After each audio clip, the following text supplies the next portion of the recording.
Kalaja e Gjirokastrës vion të mbetet një nga setet më të frekuentuara nga turistët vendas dhe të huaj, vizitor nga vendet të ndryshme të botës, por edhe shqiptar nga të gjitha trevat. Dalen për të eksploruar historinë, arkitekturën dhe panoramën unike që të ofron ky monument i rrallë.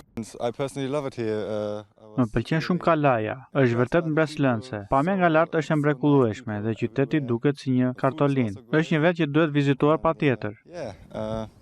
It was a gift. Është hera e parë që vim në Gjirokastër dhe jemi shumë të impresionuar. Historia që mbart kjo kala dhe mënyra se si është ruajtur janë të jashtëzakonshme. Do t'ua rekomandonim të gjithëve ta vizitojnë. With the mountains. Drejtori i Drejtorisë Rajonale të Trashëgimisë Kulturore në Gjirokastër, Ardis Duka, thekson se fluksi i vizitorëve ka ardhur në rritje, ku nga janari deri tani numërohen 11.500 turistë, ndërsa po vijon puna për përmirësimin e kushteve dhe promovimin e mëtejshëm të kalas.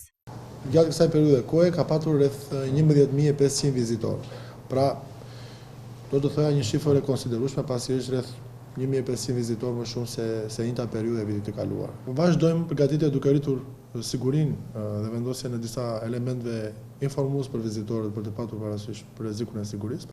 Kalaja e Gjirokastrës mbetet një pikë referimi për turizmin kulturor, duke tërhequr çdo vit mijëra vizitorë dhe duke kontribuar ndjeshëm në zhvillimin ekonomik të zonës.